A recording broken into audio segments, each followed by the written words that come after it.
Bonjour les CM, petite vidéo ce matin, donc j'ai aussi décidé que j'allais plus forcément vous faire des vidéos à chaque fois que vous avez classe avec moi. Je vais continuer à faire des vidéos de correction, mais peut-être pas à chaque fois des vidéos de présentation de la journée. Donc j'en fais une ce matin juste pour rappeler un petit peu comment fonctionne la dictée. Alors je vous ai mis la dictée à faire en vidéo. Donc avant de faire la dictée, on va faire comme on fait en classe.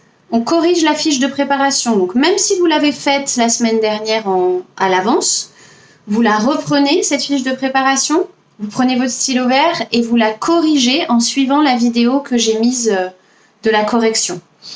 Une fois que vous avez, comme en classe, corrigé la fiche de préparation et révisé les règles de la dictée, vous cliquez sur la dictée que j'ai dictée la semaine dernière, donc c'est la même, je n'ai pas refait de nouvelles vidéos.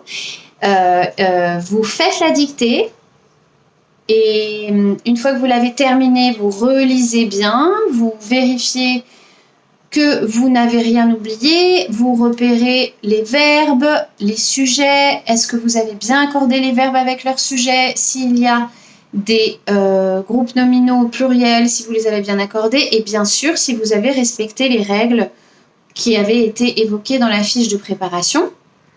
Une fois que vous avez fait ça, vous prenez votre stylo vert, vous mettez la dernière vidéo dans laquelle il y a la correction.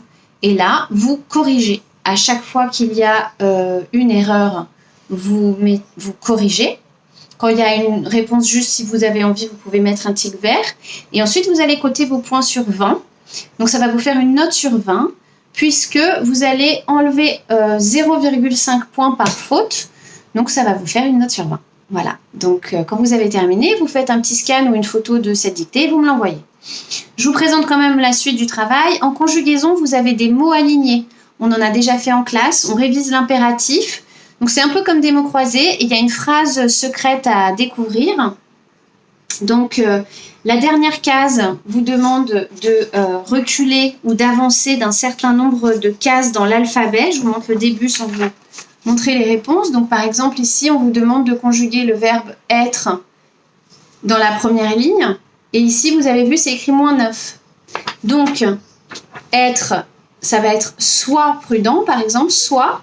Donc, on va aller au S, qui est ici, et on va compter -9 en arrière, et on va remplir la phrase secrète. Donc ça, c'est pour la conjugaison. Je vous ai mis la correction aussi en vidéo. La grammaire, on reprend le complément d'objet indirect. Donc, vous revoyez la petite vidéo que je vous ai mise. C'en est une nouvelle, donc regardez-la.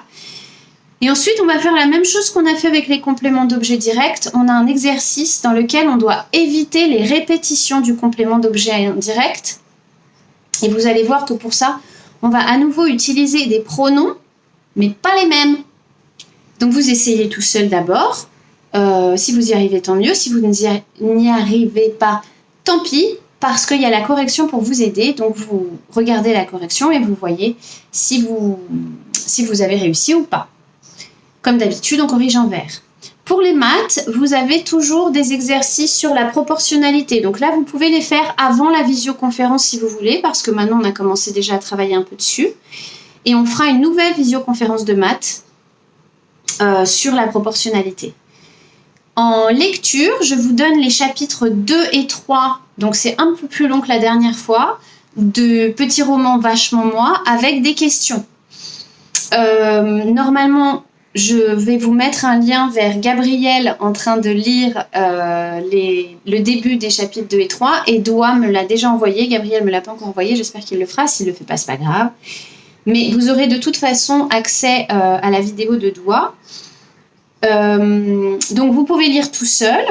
Si jamais il y a des difficultés de compréhension, justement vos camarades qui lisent le texte, ça vous aide aussi à mieux comprendre le texte. Donc n'hésitez pas à peut-être le lire d'abord tout seul, ensuite l'écouter lu par Gabriel et Doua et suivre le texte avec les yeux. Et ensuite, vous essayez de répondre aux questions qui vous sont posées dans la fiche que je vous ai envoyée en pièce jointe.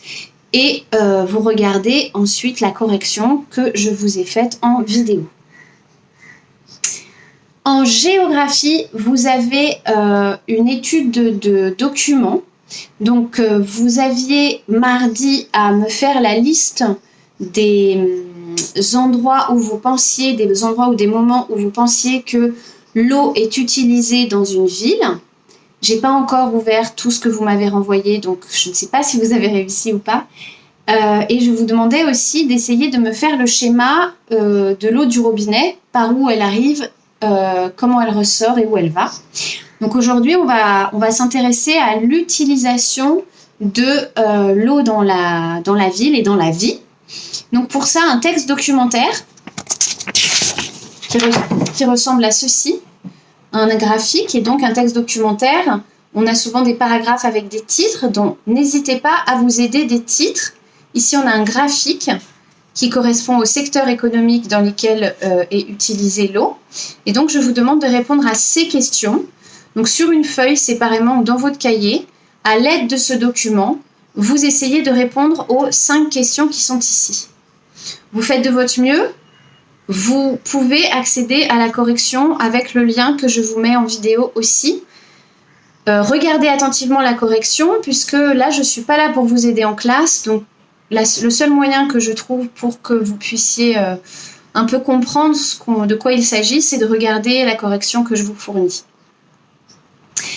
Et enfin, vous avez l'évaluation d'histoire à faire sur Napoléon Ier en pièces jointes. Si vous n'avez pas le temps de faire l'évaluation dans la journée et que vous avez envie de vous concentrer un peu ou même de réviser encore un peu avant de la faire, vous pouvez me la renvoyer vendredi. Ça, c'est pas grave. Même la géographie, même si ça, vous trouvez que c'est un petit peu long, vous pouvez me l'envoyer vendredi. Mais s'il vous plaît, vendredi par contre, dernier délai. Voilà, plus de français cette semaine. C'est votre dernier jour puisque demain vous êtes avec Nadia. Donc je vous souhaite un excellent week-end. Je pense que vous avez tous eu le mail pour changer vos mots de passe. Si c'est possible, envoyez-moi sur un mail personnel votre nouveau mot de passe pour que je puisse avoir la liste de vos mots de passe, de vos nouveaux mots de passe. Voilà, je crois que c'est tout ce que j'ai à vous... Ah non, je voulais aussi vous rappeler que vous avez des exposés qui commencent, il me semble, la semaine prochaine. Et la semaine prochaine, on a les exposés sur les causes de la guerre et les exposés sur les tranchées. Donc j'espère que ceux qui devaient les préparer, je n'ai pas accès à Padlet là tout de suite maintenant, ont commencé à le faire. Je vous envoie le lien sur Padlet pour bien être sûr de qui fait quoi quand. Donc n'hésitez pas à aller regarder sur Padlet. Cette fois, je n'oublierai pas d'envoyer le lien. En tout cas, je vais essayer de ne pas oublier. Je suis pas très en forme aujourd'hui, donc j'espère y arriver. Je vous souhaite une excellente journée, travaillez bien et n'hésitez pas, comme d'habitude, à me contacter s'il y a la moindre question, le moindre problème. Et on se voit tout à l'heure. Oups.